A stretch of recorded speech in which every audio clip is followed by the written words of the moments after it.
Kabanata 481. Kakaiba iyon. Bakit walang naramdamang sakit ang masamang tao? Walang tunog mula sa kanya. Itinuro ni Ellie ang kanyang mga mata na puno ng puot upang titigan si Zachary. Pulang-pula ang mukha niya sa galit. Nakayuko si Zachary na nakaunat ang braso. Itinaas niya ito ng kasing dali ng isang sanggol na sisiw.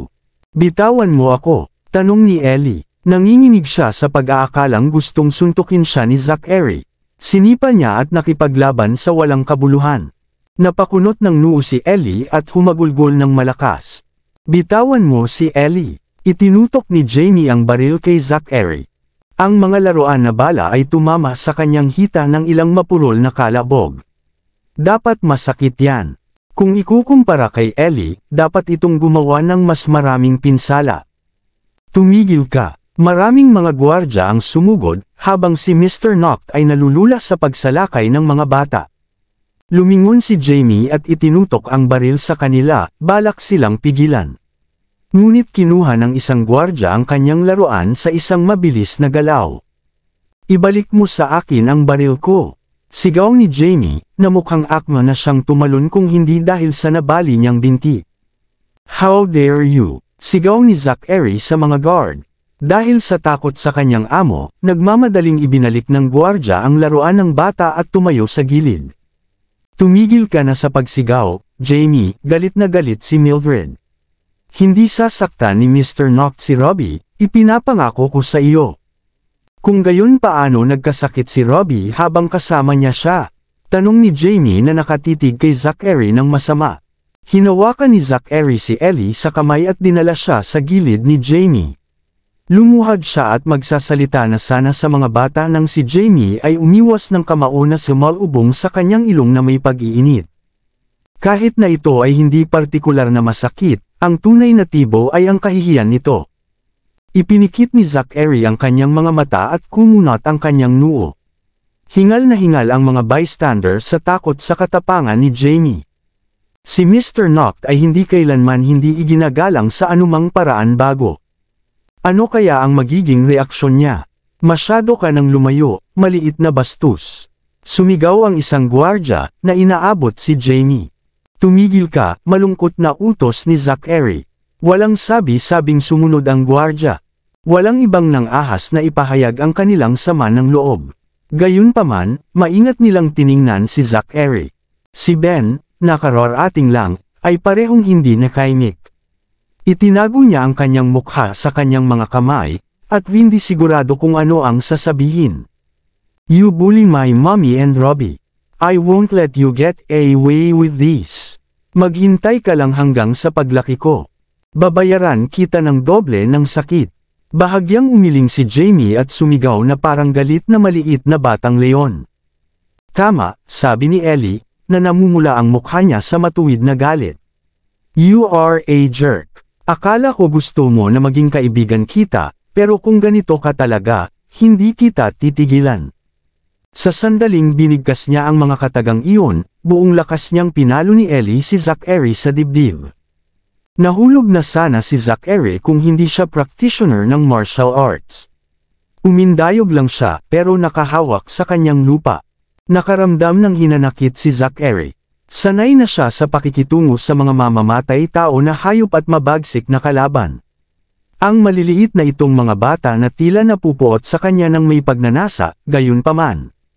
Biglang dumating ang kanyang kaligtasan. Jamie, dumating ang isang mahinang boses mula sa loob, na may bakas ng awtoridad ng isang nakatatandang kapatid. Tigilan mo na yan. Nakita ni Zachary na bumangon si Robbie. Siya ay naglakad patungo sa pinto sa kanyang pantulog, at mukhang mapatla at mahina. Hindi ako sinaktan ni Uncle Zach. Nagkamali ako. Allergic ako sa peach, at nagkaroon ng ilang peach juice nang hindi sinasadya. Robbie, sumugod si Ellie sa abot ng makakaya niya para hawakan siya. Anong nararamdaman mo? Masakit ba? Siya ay malambing na tanong. Medyo lang, Robbie sighed with a resigned air. Gusto ko sanang humiga para umidlip, pero ikaw din malakas ang boses. Sorry, Robbie. Tinulak siya ni Jamie sa wheelchair. Akala ko may nangyari na sa iyo. Pinag-alala mo ako, sabi ni Jamie sa nanginginig na boses. Dapat kang humingi ng tawad kay Tio Zack. Iniangat ni Robbie ang kanyang baba para ipahiwatig kay Zachary. Nahihiyang sumulyap si Jamie kay Zachary. Pakiramdam niya ay dapat siyang humingi ng tawad, ngunit nabigo siya sa mga salita. 3.5 pa lang siya, pero may pride siya. It's fine, malakas na sabi ni Zachary. Hindi na kailangang magsalita si Jamie. Magpahinga ka ng mabuti. Pagkatapos ay tumalikod siya upang turuan ang mga nurse, alagaan silang mabuti. Opo, Mr. Noct, sagot ng mga nurse, na nagpupumilit na tipunin ang mga bata. Sinulyapan muli ni Zachary si Robbie bago umalis, kasama si Ben na nagmamadaling makasabay. Hinarap siya ni Zachary sa mahinang boses, at lumingon siya para tawagan ang mga guard. Kayong apat, ang kaligtasan ng mga bata ay nasa inyong mga kamay. Oo, sir. Robbie, Jamie, Ellie, bumalik na tayo sa ward. Nanguna ang mga nurse. Sa labas, ang 4 na bodyguard ay nakatayo na parang mga estatwa, na humahad lang sa pasukan sa kanilang malalawak na pangangatawan. Anong ginagawa nila? Tanong ni Ellie sa takot na boses. Nagtago siya sa fold ni Violet at sumilip ng mahiyain sa labas. Huwag kang matakot, anak. Pinadala sila ni Mr. Noct para protektahan ka, paniniguro ni Violet kay Ellie. Robbie, masama ba siyang tao? Kumunot ang noo ni Jamie, na nag-aalala. Siya ba ang nakahuli kay Mommy? Hindi, sagot ni Robbie, na nakakaramdam ng pagod habang nakahiga sa kanyang kama. Hindi niya siya kinuha. Sinabi niya sa akin na babalik si Mommy bukas. Talaga, tuwang-tuwa si Jamie. Nagliliwanag ang kanyang batang guwapong mukha. Ang galing. Tuwang-tuwa na pumalakpak si Ellie. Sa wakas makikita na natin ulit si Mommy. Mommy, ulit ni Fifi ang loro. Sige, mga anak. Kailangan na ninyong magpahinga, sabi ni Amelia. Jamie, Ellie, para sa inyo itong 2 kama. Magkatabi kayo dito, dadalan kita ng gatas saglit. Dala mo ba ang bote ko? Tanong ni Ellie na nanlalaki ang mga mata sa pag-asa. At ang aking munting tupa. Oo, dinala namin ang lahat. Huwag kayong mag-alala. Sinimulan ni Violet na i-unpack ang kanilang mga gamit. I don't want a bottle, sabi ni Jamie sa mahinang boses. Ayaw niyang gisingin si Robbie, na nakatulog lang. Ako ay gusto ng tasa. Malaking bata na ako. Mabuti, matulog ka na, sabi ng nurse. Sa kabilang panig ng gusali, dumating si Zachary sa laboratorio, sabik na naghihintay sa resulta ng pagsusulit ni Reyna. Naunawaan ni Ben ang kanyang pagkabalisa ngunit nadama na hindi ito kailangan. Kung sila nga ay mga anak ni Mr. Noct, ang relasyon nila ni Charlotte ay maaayos. Bukod pa riyan, ang pamilyang Noct ay hindi magkukulang sa mga tagapagmana. Boss, tumunog ang phone ni Ben. Sinulyapan niya ito at tumabi kay Zachary. It's Spencer. Tumatawag siya. Huwag mong sabihin sa kanya ang tungkol sa DNA test, bulong ni Zachary. Huwag sabihin. Hindi maintindihan ni Ben kung bakit ngunit sumunod pa rin siya. Hello, Spencer. Nasa Kindness Hospital din ang 2 pang bata. Tanong ni Spencer. Oo, kararating lang nila, sagot ni Ben. They were cursing and hitting Mr. Noct. Buti na lang siya ay hindi nagdamdam, bagaman. Napabuntong hininga si Spencer. Wala sa kanyang kalikasan para kay Mr. Zachary na makipag-away sa 3 taong gulang. Kahit papaano, ang cute ng mga bata. Magiging mahilig siya sa kanila kapag mas nakipag-interact siya sa kanila. Tama iyan. Tumango si Ben. Nakatanggap lang ako ng tawag mula kay Miss Zora. Bibisitahin niya si Mr. Henry bukas ng gabi. Sabi ni Spencer na biglang naging pagod at malungkot ang boses. Alam ba ito ni Mr. Zachary?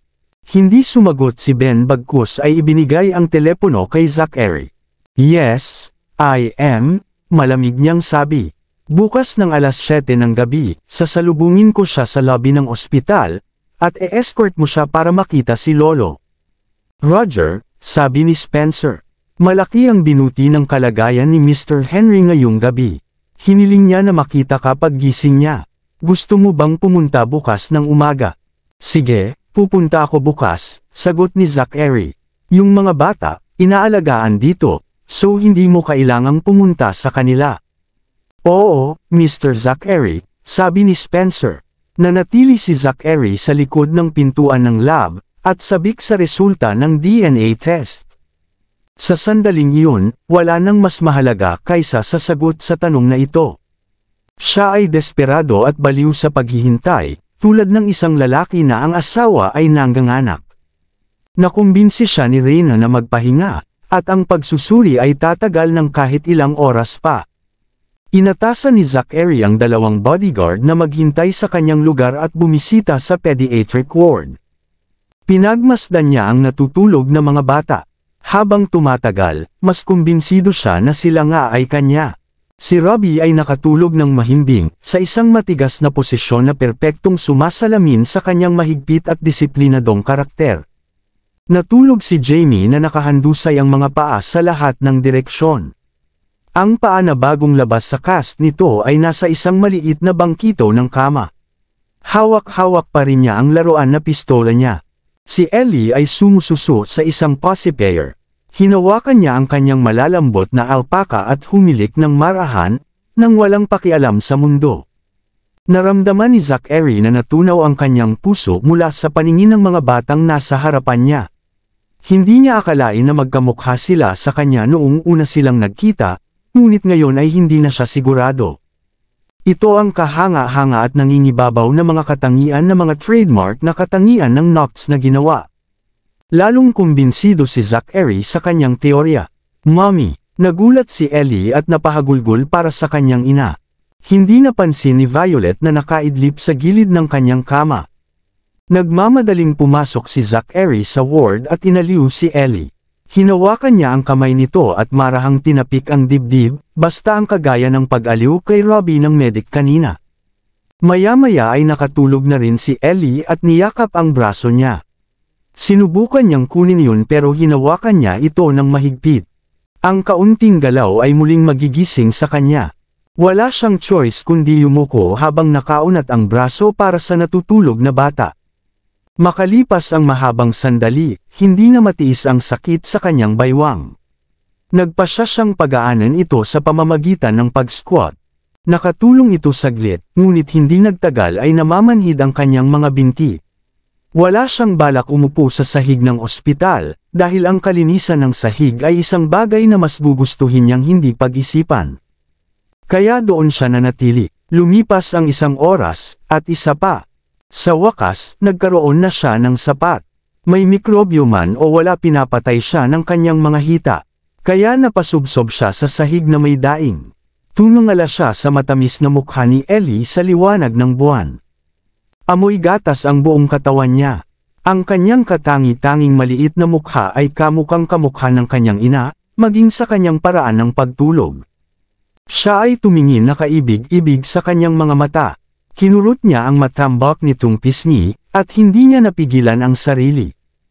Naglalaway siya sa kanyang pagtulog sa gilid ng kanyang bibig. May kung anong pangamba na tiningnan ni Zachary ang paparating na patak ng laway. Mangyaring huwag tumulo, mangyaring gawing hindi tumulo. Sa kanyang paghihirap, ang napakalaki, at malagkit na patak ng laway ay naputol at damapo sa kanyang braso. Hindi ito tumigil doon, at patuloy itong umaagos pababa. Si Zachary, bilang isang germaphobe, ay parang nasa isang nakakagising na bangungot. Muli niyang sinubukang hilahin ang kanyang sarili at kumawala sa pagkakahawak sa kanya, pero mas humigpit pa ang hawak niya. Ang masama pa nito, isinubsob niya ang mukha sa braso niya, na nagpadala ng isa pang daloy ng laway. Napakunot ang noo ni Zachary dahil sa stress. Walang magawa ang kanyang mga mata na sinusundan ng pag-agos. Para siyang kuting na nagpapatalas ng mga kuko nito sa kanyang balat, na naging sanhi para hindi siya mapalagay. Ito ang kailangang labanan ng mga germaphobes. Dati, magbo-volunteer lang si Zachary ng kanyang braso, at banlawan ito ng mabilis kung madumihan ito. Ngunit ngayon, hindi niya iyon kaya. Nakakunot noo pa rin sa pag-aalala, gayunpaman ay nanatili siya sa kanyang posisyon sa sahig. Humahanap ng paper towel para panasan ang laway, may nakita siyang ilan sa isang istente sa hindi kalayuan. Buong lakas siyang naginat para maabot ito nang hindi nagising ang batang babae. Sa labas, sa pamamagitan ng malinaw na salamin na pinto, nasaksihan ni Ben ang buong eksena ng hindi makapaniwala. Si Zachary Noct, sa lahat ng kanyang madiskarte at diplomatikong husay, ay tinatali at niluluwan ng isang bata. Nakapanlulumo ito. Sa wakas ay nakuha ni Zachary ang paper towel sa kanyang mga daliri. Humugot siya ng isang malaking buntong hininga ng kaluwagan.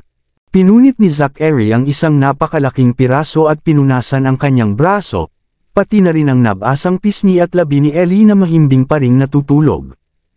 Inihagis niya ang basang balumbon sa lalagyan sa hindi kalayuan, at perpektong lumapag sa isang pagsubok. Matapos ang lahat ay sinabi at ginawa, muli siyang nakahinga ng maluwag. Naging mahirap ang pag-aalaga ng isang bata. Paano ito ginawa ni Charlotte sa lahat ng mga taon na iyon? Ang isa ay masama na, ngunit tatlo. Thud, may nahulog. Lumingon si Zachary at nakita niya ang baril ni Jamie sa sahig sa tabi ng kanyang kama. Tumalon siya sa kanyang pagtulog at gamulong mula sa kama. Inilabas ni Zachary ang kanyang binti para harangin si Jamie. Nahulog siya dito at kumapit na parang koala bear. Sa kasalukuyan, ang kaliwang braso at kanang binti ni Zachary ay inookupahan ng tig-iisang bata. Napilitan siyang manatili na nagyelo, nakaunat ang mga paa sa magkasalungat na direksyon, tulad ng isang kakaibang performer. Tinangka ni Zachary na bawiin ang kanyang binti, ngunit sa kaunting pahiwatig ng paggalaw, mas kumapit si Jamie. Ganon din ang ginawa niya sa braso niya. Napahawak din si Ellie. Well, ito ay mahusay. Parehong nakadikit sa akin. Pinag-isipan ni Zachary ang kanyang kasalukuyang kalagayan. Ipinagmamalaki niya ang kanyang sarili sa kanyang kakayahang lutisin ang mga problema. Gayunpaman, ang araw na iyon ang unang pagkakataon na pinagdudahan niya ang kanyang sarili. Mga bata pa lang sila, gaano ba ito kahirap? Lumipas ang 1 minuto, 5, 10 minuto, 20 minuto ang lumipas. Walang naramdaman si Zachary. Gayunpaman, sa 1 oras na marka, nagsimulang mangalay ang kanyang binti. Handa si Ben na pumasok at tumulong, ngunit nang siya ay pupunta, nakita niya si Robbie nagising, at nakatitig kay Zachary nang hindi kumukurap. Iyon ay isang tingin ng paghanga mula sa maliit na bata. Hindi na malaya ni Zachary na siya ay pinagmamasdan. Siya ay malalim na nakatutok sa pagpapanatili ng kanyang balanse. Mabuti na lang at muntik na niyang makalimutan ang pulikat ng hita niya hanggang si Jamie na ang puwitan ay patungo kay Zachary at siya ay umutot. Poof! Napapikit si Zachary at napabuntong hininga. Oh, Diyos! Maawa ka sa akin. Anong nilalang ito? I don't even mind that they use my arms and legs as bolsters.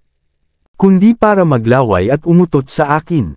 Mabaho, mabaho, hindi na nakayanan ni Robbie. Si Jamie ay may kinain na patatas kahapon. Pinaypayan niya ang hangin gamit ang kanyang mga kamay. Mabaho, sigaw ni Fifi ang loro sa gilid ng higaan ni Jamie, at ikinumpas ang mga pakpak nito. Tumalikod si Ellie at nagsimulang humagulgul muli. Binitawan niya ang braso ni Zachary at pinunasan ang bahid ng luha sa mga mata. Anong mali? Malumanay na tanong ni Zachary, natatakot na baka hindi siya komportable. Huwag mo siyang pansinin. May galit siya, sabi ni Robbie, na nagpagising kay Amelia. Kinilabutan si Amelia. Tumakbo siya sa gulat at inilayo si Jamie sa kanya. Mr. Noct, ikaw ba ay okay lang? Kinakabahan niyang tanong. I am fine, tugon ni Zachary. Sinubukang tumayo ng tuwid bago niya napagtantong nakasiksik ang buong katawan niya. Alam niyang pinagmamasdan pa rin siya ni Robbie, lumakad siya palabas doon, at desperado na kumapit sa ilang dignidad. Tito Zach, tawag ni Robbie nang makarating siya sa pintuan. Oo, tumalikod siya para kausapin ang bata. Salamat, mahinang sabi ni Robbie. Ito ay hindi gaanong, ngunit para kay Robbie na magbago mula sa kainahinala at hindi nagtitiwala sa mainit at nagpapasalamat, ang ibig sabihin ng mundo kay Zachary. Okay lang, napangiti si Zachary sa tunay na kasiyahan. Magpahinga ka ng mabuti. With that, dumaan siya sa pinto. Pagkasara niya ay namula ang mukha niya sa sakit. Sinampal niya ng marahan ang kanyang mga hita upang muling damaloy ang dugo. Mr. Knock, okay ka lang. Sumugod si Ben para alalayan siya. I am fine, maikling sagot ni Zachary, na masyadong mapagmataas upang hindi ipakita ang kahinaan. Kailan ba ako hindi okay? Hindi madaling magpalaki ng mga bata, ha? Ngumisi si Ben, lalo na ang tatlo ng sabay-sabay. Ano ang hindi madali tungkol dito? Masungit si Zachary. 3 maliit na bastos ay madaling makapagdusa. Maraming salamat sa lahat ng sumusubaybay. Please subscribe and follow my YouTube and Facebook channel, Filipino Novel. Maraming salamat po. Kabanata 485. Hahaha, sigurado yan. Wala kang magagawa. Hindi napigilan ni Ben ang pagtawa. Hindi niya akalain na magiging ganito kaganda at kawili-wili si Mr. Knock noon. Siyempre naman, sa wakas ay naglakad si Zachary sa isang sulok at nagturo. Kailangan ko ng bakanteng ward para makaligo. Oo, Mr. Knock. Madaling araw na nang matapos si Zachary sa pagligo at nagpalit. Inayos niya ang sarili at nagmamadaling pumunta sa laboratorio.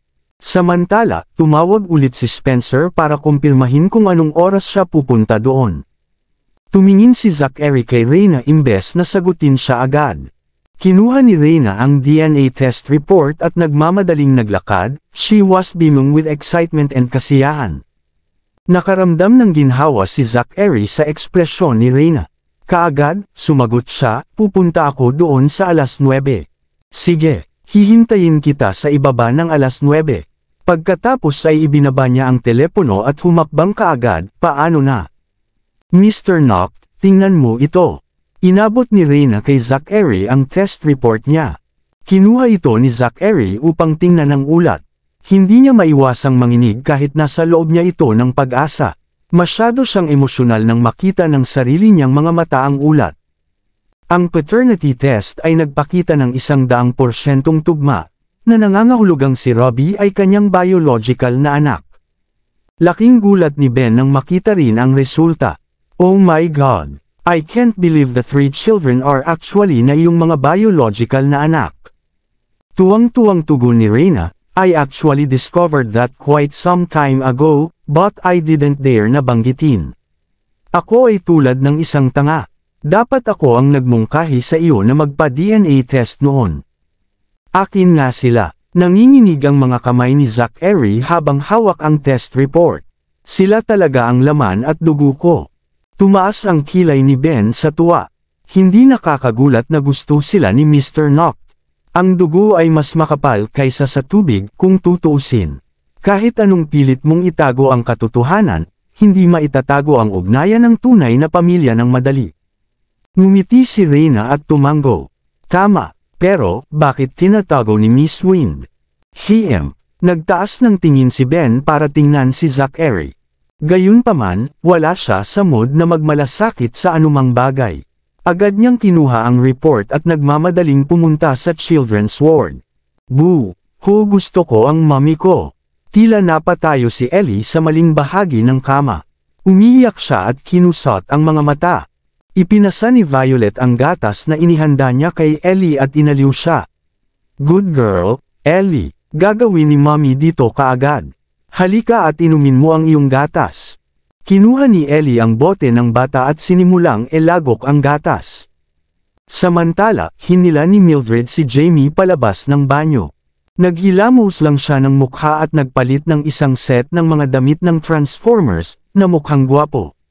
Pero, siya ay humihikab pa dahil kulang ang tulog niya kagabi. Robbie, ang iyong mga sintomas ng allergy ay lalong bumubuti. Napansin ni Amelia na halos wala na ang mga pantal sa katawan ni Robbie nang nililinas niya ang mukha nito.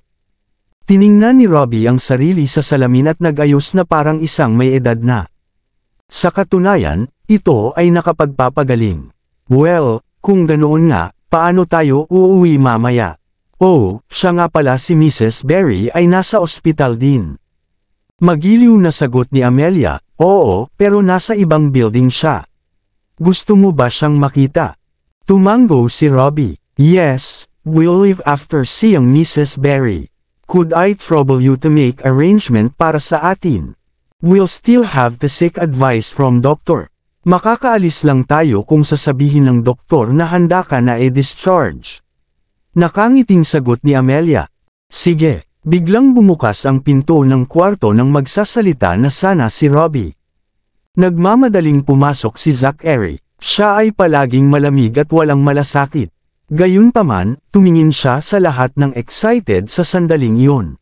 Tiningnan niya sina Robbie, Jamie at pati na rin si Ellie, na para bang may announcement siya. Panay ang tingin sa kanya ng tatlong bata. Nanlaki ang mga mata ni Robbie, na naghihintay ng sasabihin niya. Nilalaro ni Jamie ang kanyang mga larwang Transformers bago siya pumasok sa silid. Wala siyang magawa kundi napatigil sa paglalaro dahil sa biglaang pagsulput niya. Nakasandal si Ellie sa isang unan, hawak ang kanyang pinalamanan na alpaka sa isang kamay at ang kanyang bote sa kabilang kamay. Agad siyang napatigil sa pag-inom at napatitig kay Zachary nang pumasok ito. Masamang tao, masamang tao. Biglang nagsalita si Fifi at nagtago sa likod ni Robbie. Tapos, nahihiyang tumingin ito kay Zachary mula sa likod. Medyo kinabahan din ang tatlong nurse. Napatigil sina Mildred at Violet sa kanilang mga aksyon at tumayo doon na hindi mapakali. Tito Zach, meron po ba? Magalang na tanong ni Robbie. Hindi mo ako matatawag na ganyan. Biglang sabi ni Zachary. Pagkatapos ng mga salitang lumabas sa bibig niya, siya nagpaliwanag ulit kaagad, what I mean is. Kalmado siya dati at buo. Ngunit lahat ngayon ay bigla siyang nakaramdam ng kaba. Hindi pa niya naramdaman iyon dati. Para siyang bata na walang tiwala at natatakot na may maling sinasabi. Ito marahil ang unang pagkakataon na naramdaman ni Zachary ang pagkaligaw mula noong siya ay isilang. Kumunat ang noo ni Robbie at nalilitong tumingin sa kanya. Wala na ngayon. Nagpa siya si Zachary na sabihin sa mga bata kapag nandoon si Charlotte. Kung tutusin, hindi pa siya nakakuha ng pagkakataon para makasama ang mga bata. Sa halip, nagkaroon ng ilang hindi pagkakaunawaan sa pagitan niya at ng mga bata sa nakaraan. Natatakot siya na kapag siya ay kumilos ng padalos-dalos, matatakot lamang sila sa kanya. Tinapik ni Jamie ang kanyang dibdib at sinabing, tinatakot mo ako. Akala ko gusto mo ng kabayaran mula sa akin. Kabayaran? Tanong ni Zachary na nakataas ang kilay. Sabi ni Robbie na kayakap ako sa binti mo habang natutulog. Umutot pa nga ako sayo. So, akala ko, si Jamie ay tumingin sa kanya at mahinang sumagot. Mahigpit na hinawakan ni Ellie ang kanyang baby bottle at pabulong na nagtanong. Sabi ni Robbie, naglaway daw ako sa lahat ng damit mo, at namamanhid ang braso mo dahil natulog ako dito. Totoo ba yun? Tumaas ang sulok ng bibig ni Zachary at malumanay niyang sinabi. Pero okay lang. Basta kayo ay masaya. Kahit anong gawin o sabihin ng mga bata, naisip niya pa rin na kaibig-ibig sila sa lahat ng paraan. I'm sorry, ibabahagi ko sa iyo ang laruan ko. Inabot ni Jamie kay Zachary ang larwang Transformers niya at sinabihan siya ng taos-puso. Hindi na ako kakain ng patatas, para hindi na maamoy ang pag-utot ko. Haha, kumagalpak ng tawa si Zachary. Gayunpaman, hindi niya alam kung paano itutuloy ang paksa ni Jamie. Dahil ito ang unang araw ng kanyang pagiging ama, hindi niya alam kung paano makibagay sa kanyang mga anak. Tinitigan ni Ellie ang kanyang baby bottle. Napagdesisyonan niyang ibigay ito kay Zachary kahit labag sa kalooban niya. Kinagat niya ang kanyang mga ngipin at iniabot sa kanya ang bote. Kung gayon, ibabahagi ko rin ang gatas ko sa iyo. Ano ang iinuman mo kung bibigyan mo ako? Ano ang isang maliit na sinta? Tinitigan sila ni Zachary na may pinakamaamong mukha. Ay!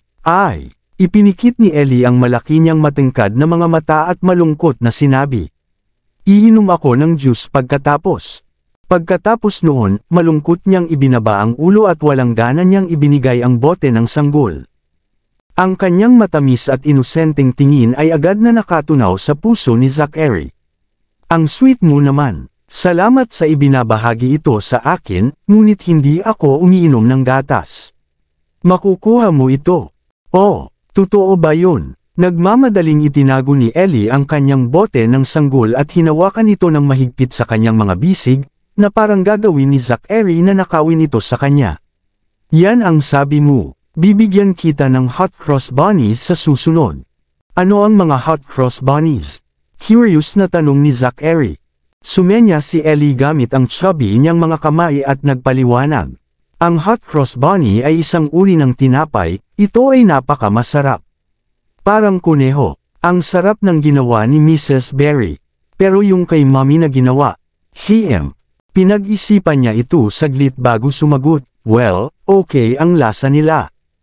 Minsan hindi niya sinasadyang nagdagdag ng asin sa halip na asukal, kaya maaari silang maging napakaalat, dagdag ni Jamie sa pagbibitiw, pero masarap ang oatmeal ni Mommy. Iyon ay instant oatmeal, nagmamadaling dagdag ni Ellie. Actually, creamy tomato na sopas ang signature dish ni Mommy. Tama ka, sunod-sunod na pinag-uusapan ng dalawa ang luto ng kanilang ina.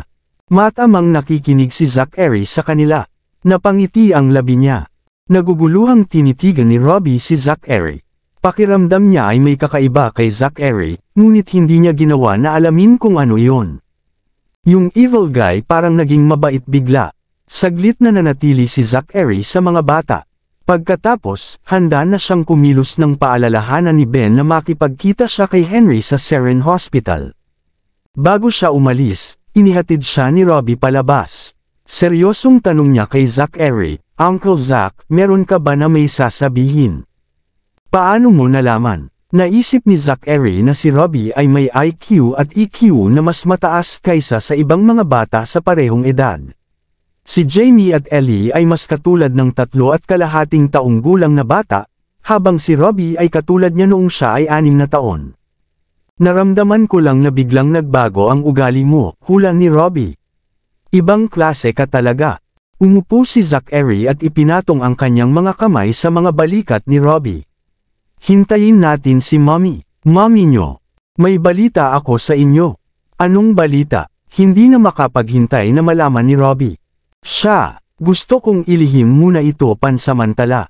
Iniwan siya ni Zachary na nagtataka. Magandang balita ba ito o masamang balita? Muling tanong ni Robbie. Marahang hinaplos ni Zachary ang kanyang ulo habang nakataas ang sulok ng kanyang bibig. Of course, it's good news. Kayo guys ay maaaring lumipat sa aking lugar pagkatapos ng iyong follow-up. Makakasama ko si Mommy nyo mamayang gabi. Manatili sa iyong lugar. Nagulat si Robbie at nagmamadaling sinabi, is that a good idea? I think we better na manatili sa bahay ni Mr. Henry. Hindi mo na siya maaaring tawaging Mr. Henry mula ngayon. Nais ni Zachary na linawin sa kanya na dapat talaga niyang tawagin si Mr. Henry bilang kanyang lolo sa tuhod sa halip na si Mr. Henry. Gayunpaman, ayaw niyang ibunyag ang sekreto sa sandaling iyon. Bakit naman? Kumunat ang noo ni Robbie dahil sa pag-aalala. Sinubukan ni Zachary na umiwas sa tanong niya habang nagpapaliwanag. I explain to you guys tonight. Si Mr. Henry ay hindi pa mabuti ang pakiramdam. Kaya, wala siyang panahon para alagaan kayong tatlo. Bukod dito, hindi ito masyadong maginhawa para pumunta si Mommy doon. Kaya, gagawa ako ng kaayusan para sa inyo na lumipat sa aking lugar. Kayo po ay makapagpahinga sa ospital para sa araw na ito. Kukuha ako ng maghahanda ng kwarto para sa inyo.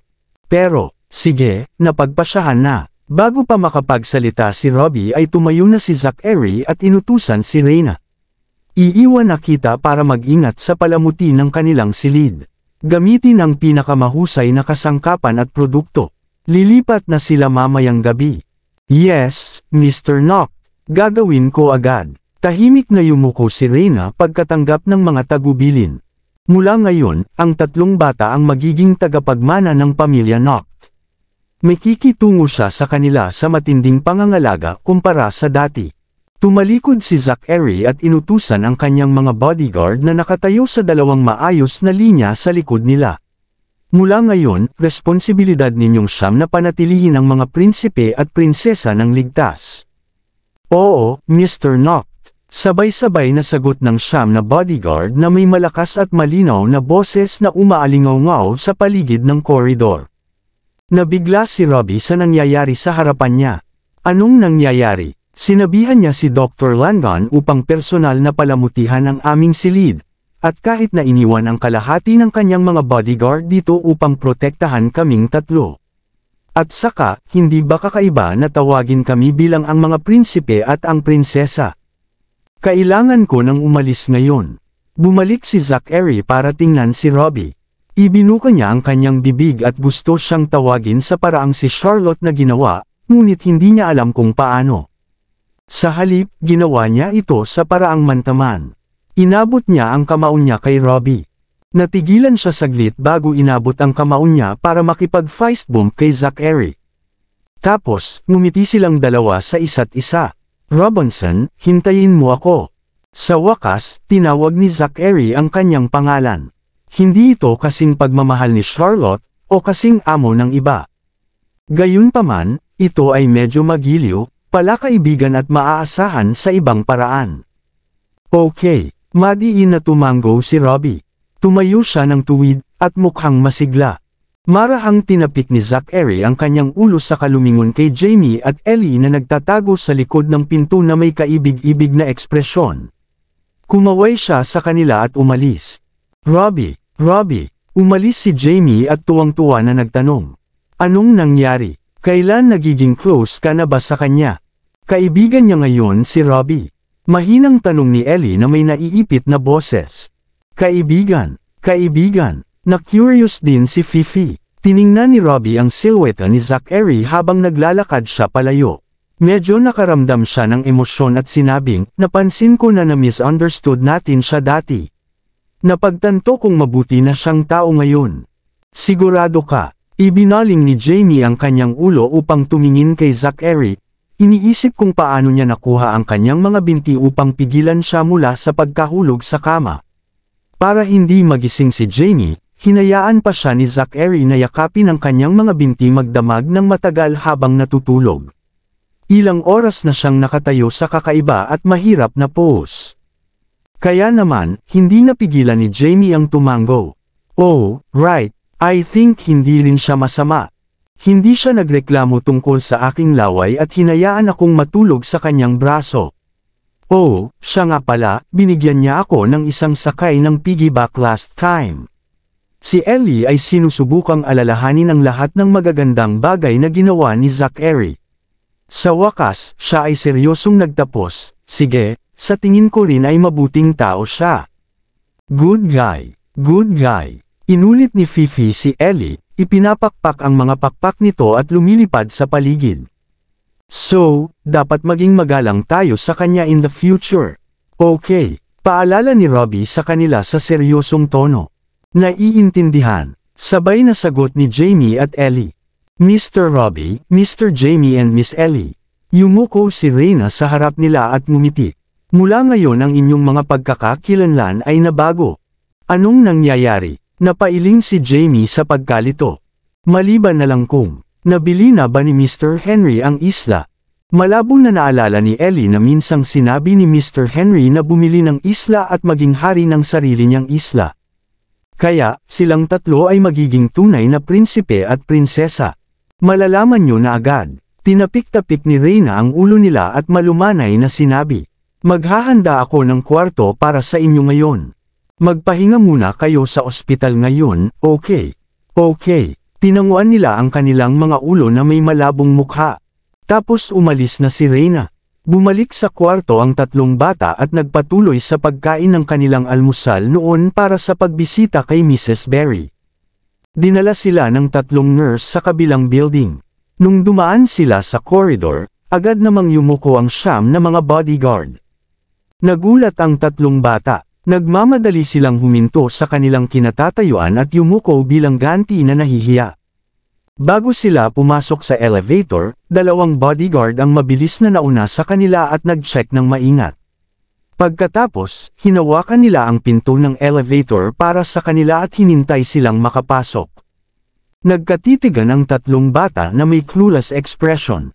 Sila ay nalilito, ngunit hindi nila ginawang lakas ng loob na magtanong. Ang tatlong nurse ay maingat at balisa kumpara sa kung paano sila dati. Kahit sila ay nagbago ang paraan ng pagharap sa kanilang tatlo. Tinatawag nila ang tatlong bata sa pamamagitan ng kanilang mga palayaw. Ngunit pagkatapos ay sinimulan nila silang tawagin bilang Mr. Robbie, Mr. Jamie at Miss Ellie. Tsaka, ginagamit ng tatlong nurse ang magkabilang kamay nila kapag nagpapasa ng mga gamit sa kanila. Hindi nila gagamutan ang mga ito bilang casual bilang kung paano nila ginawa dati. Dati, ang tatlong nurse ay may kachat at tulog-tulog pa minsan kapag tinatamad. Pero ngayon, sila ay palaging naka-standby at hindi nang ahas na mag-antala. Dahil doon ay mas nababalisa at nababalisa ang tatlong bata. Wala silang ideya kung ano ang nangyayari. Paglabas nila ng elevator, nagulat na naman sila. Magalang na naghihintay sa kanila sa ibaba ang natitirang 7 bodyguard. Ang 6 ay nasa maayos silang nakapila sa 2 hanay, habang ang isa ay nakatayo sa tabi ng sasakyan. Nagpalitan ng tingin ang 3 bata. Lahat sila ay natakot. Tapos, lumapit si Jamie kay Robbie, tinakpan ng mga kamay ang bibig at bamulong. Robbie, ano ang eksaktong nangyayari? Itinago ni Ellie ang mukha sa likod ni Fifi at nagtanong sa napakalambot na boses. Nabili ba talaga ni Mr. Henry ang isang isla? Kukoronahan na ba tayo? Magiging tunay na prinsipe at prinsesa ba tayo? Malamang, si Robbie ay mukhang natulala rin. Akala niya noon ay matalino siya, ngunit siya ay walang alam sa kung ano ang nangyayari. Gayunpaman, ang mga sagot ay mabubunyag sa gabing iyon. Huwag kayong mag-alala. Inalong ni Robbie sina Jamie at Ellie. Babalik na si Mommy, malalaman natin kung ano ang nangyayari kapag bumalik siya.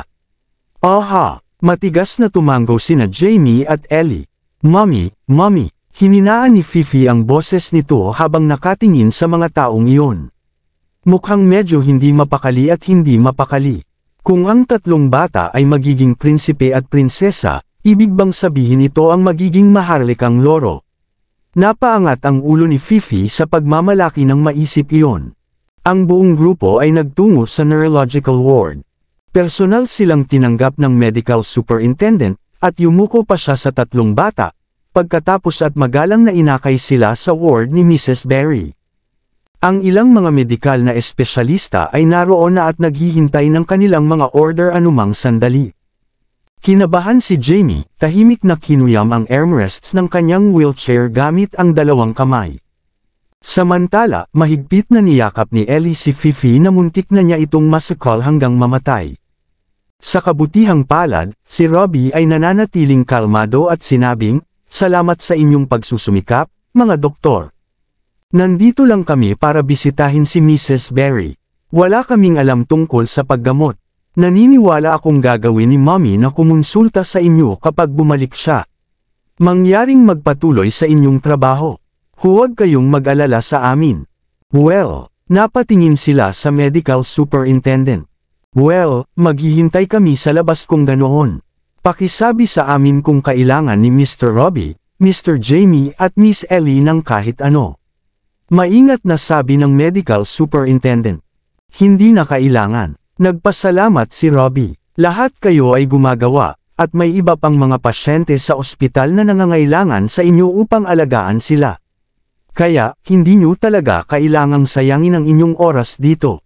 Bahagyang natigilan ang medical superintendent at ang iba pang mga espesyalista. Gayunpaman, tumugon sila na may magalang at agad na umalis. Matapos silang panuuri na umalis, sinabi ni Robbie sa mga bodyguard, "Maaari nyo ba kaming hintayin sa labas? Mangyaring huwag abalahin ang oras ng pahinga ni Mrs. Berry." "Salamat." "Oo, sir." Yumuko ang siyam na bodyguard at lumabas ng kwarto. Napatingin tuloy si Robbie sa 4 pang compound. Agad silang yumuko at umalis na rin. Si Amelia, Mildred, Violet lang ang nasa kwarto, pati na rin si Mrs. Berry na may total puzzled look. Mahigit 10 minuto nang nakanganga si Mrs. Berry sa mga taong iyon sa sobrang gulat. Hindi niya sinabi ang isang salita, ngunit nakikita nila ang 1,000 tanong sa kanyang mga mata. Sabay na naglabas ng sign sina Jamie at Ellie. "Mrs. Berry." Nagpumigla si Ellie na gumapang sa kama gamit ang maiksi niyang binti. Tumalon siya sa yakap niya at magiliw na sabi, Are you okay? Matagal na kitang hindi nakikita. I missed you so much. Magandang babae, Ellie. Miss na rin kita. Niyakap at hinalikan ni Mrs. Berry ang ulo niya. Robbie at Jamie, sino ang makakapagsabi sa akin kung ano ang nangyayari? Hindi ko rin alam. Hinila ni Mildred si Jamie sa tabi ng kama habang nagsasalita. Kumunat ang noo ni Jamie at hinatak ang mahabang mukha. Bigla na lang kaming tinatrato ng matandang iyon. Sabi niya na maraming tao na ang mag-aalaga sa amin. Napakabait ng lahat sa amin. Medyo flattered ako. Matanda, nakakunot ang noo ni Mrs. Berry habang sinusubukang hulaan kung sino ang tinutukoy nito. Dagdag pa ni Jamie, ang dating amo ni Mommy. Ang masamang tao na may mabangis na tingin. Masamang tao, masamang tao. Sumunod naman si Fifi at agad na napaatras na parang may sinabing mali. Jamie, anong sinabi ko sa'yo kanina? Sumimangot si Robbie at pinaalalahanan siya sa seryosong tono. Agad namang umiling si Jamie at inayos ang sarili. Nako, hindi siya masamang tao. Napakabait niya sa amin ngayon. Kagabi, hinila pa niya kami ni Ellie sa kama. Hindi maintindihan ni Mrs. Berry ang isang salita. Wala siyang choice kundi titigan si Robbie na may pagmamakaawa na tumingin sa kanyang mga mata. Mrs. Berry, hindi ko maipaliwanag sa iyo ngayon. Nagkibit balikat si Robbie at nagbitiw na sagot. Hahayaan natin na magpapaliwanag si Mommy sa iyo kapag nakabalik na siya. Nag-aalalang tanong ni Mrs. Berry, saan nagpunta si Mommy? Narinig ko na ang elevator sa residential estate ay nasira ilang araw na ang nakalipas. Halos maipit sa elevator ang kaibigan niya nang pumunta siya sa ating lugar. Pinapunta ng property manager ang mommy mo dito para magpagamot at pumunta siya para makita ako. Gusto kong puntahan ang mommy niyo pero umalis na siya. Maya-maya, sinubukan kong tawagan siya pero hindi ko makuha sa pamamagitan ng tawag. Sobrang nag-aalala ako sa kanya. Don't worry, babalik si mommy mamayang gabi. Tiniyak ni Robbie sa kanya. Kabanata 490. Sa kabilang banda, emosyonal pa rin si Zachary habang tinitingnan ang DNA test report. Pakiramdam niya ay nananaginip siya na makatanggap ng ganoong kalaking sorpresa ng biglaan. Sa katunayan, napaka mapagbigay ng Diyos sa kanya. Binigyan siya ng lahat ng pinakamagandang bagay sa mundo. Ang tatlong bata ay parang mga anghel na dumating sa kanyang buhay. Gayunpaman, kinasusuklaman niya ang kanyang sarili sa hindi pagkuha ng DNA test kaagad nang malaman niya ang tungkol sa pagkakaroon ng tatlong anak. Sa halip, nag-alinlangan pa siya na hindi kanya ang mga bata. Isa akong madugong tanga. Kung iniisip iyon, tiyak na nalungkot at nadismaya si Charlotte. Malamang tinatago niya ang totoo dahil natatakot siya. Labis ang panghihinayang ni Zachary nang maisip niya ang panahong pinarusahan niya si Charlotte sa isang marahas at malupit na paraan. Stupid woman, bakit hindi mo sinasabi sa akin? Nangako siya sa sarili na gagawin niya ang lahat para makabawi sa kanya sa hinaharap. Hindi niya gagawing hayaan na siyang magdusa. Hindi napigilan ni Ben na makahinga ng maluwag. I can't believe things could take a turn at this point. Ikaw ay hindi mo kailangang mag-alala tungkol sa anumang bagay ngayon. Kahit anong gawin ni Miss Noct, hindi niya maitatanggi ang pagkakaroon ng tatlong bata na ito. Mayroon kang hindi lamang isa kundi tatlong tagapagmana ng pamilya ngayon. Walang makakaya sa pagbanta sa posisyon mo. Hindi mahalaga. Hindi natuwa si Zachary dahil ang tatlong anak ay makakatulong sa kanya na mapanatili ang kanyang posisyon sa pamilya. Natuwa siya dahil laman at dugo niya sila. Naiinis pa nga siya noon. Sa wakas ay napagtanto niya na ito ay talagang isang hindi pagkakaunawaan. Siyempre, higit sa lahat, hindi ka pinagtaksilan ni Miss Wind. Tiyak na alam ni Ben kung ano ang nangyayari sa isip ni Zachary. Iniutos ni Zachary, magpadala ng mas maraming lalaki upang bantayan ang ospital upang si Zora ay hindi magkaroon ng pagkakataon na maglaro ng anumang mga trick. Oo, Mr. Noct. Maya-maya ay dumating na ang kanilang sasakyan sa entrance ng Seren Hospital habang sila ay nag-uusap. Hindi sila hinintay ni Spencer gaya ng ipinangako. Sa halip, pinapunta niya ang isang tao. Anong nangyari? Lumala ba ang kalagayan ni Mr. Noct? Nag-aalalang tanong ni Ben. No, it's Mr. Blackwood. Dumaan siya para bisitahin si Mr. Knock, sagot ng bodyguard. Binati ni Mr. Spencer siya ng personal. Kaya niya ako pinapunta dito. Si Mr. Blackwood ay dumating mag-isa. Nakasimangot na tanong ni Zachary. Siya ay sumama kasama si Miss Blackwood. Ngunit, tinanggihan ni Mr. Spencer na makipagkita sa kanya ayon sa iyong tagubilin. Kaya, pinapasok lang niya si Mr. Blackwood, maingat na sabi ng bodyguard. Sige, tumango si Zachary bilang kasiyahan. Huwag kang mag-alala, si Spencer ay laging maingat at mahusay. Hindi siya nagkakamali, tiniyak ni Ben sa kanya. Binilisan ni Zachary ang lakad niya. Hinawakan niya ng mahigpit ang test report sa kanyang mga kamay, na may masayang ningning sa kanyang mga mata. Hindi na siya makapaghintay na ipaalam kay Henry ang magandang balita. Ang tatlong bata na pinakamamahal niya ay talagang apo niya sa tuhod. Hindi maisip ni Zachary kung gaano kasaya si Henry kapag narinig niya iyon. Pagdating nila sa ward, papaalisan na sana ni Spencer si Taylor. Binati niya si Zachary nang nagkita sila. Zachary, nandito ka. Oo, tumango si Zachary bilang tugon. Salamat sa pagpunta para bisitahin si Lolo. We're family. Ito ang dapat kong gawin. Walang pag-aalinlangan na binitawan ni Taylor ang mga salitang iyon. Siya noon ay dinagdag. Ako ang matalik na kaibigan ng iyong ama, pati na rin ang malapit na kaibigan ni Mr. Knock. Base sa aming relasyon, kami ay halos isang pamilya. Oo, salamat. Ngumiti si Zachary, pagkatapos gumaling ni Lolo, bibisitahin kita ng personal para magpasalamat. Sa katunayan, bibisitahin siya nito at putulin ang engagement. Mabuti naman. Ngumiti si Taylor at sinabing, aalis na ako. Sana okay ka lang sa paglabas mo. Magalang na tumango si Zachary. Tahimik na umalis si Taylor. Huminto siya at lumingon sa kanya pagkatapos maglakad ng ilang hakbang. Zachary, alam mo ba si Richard Wind?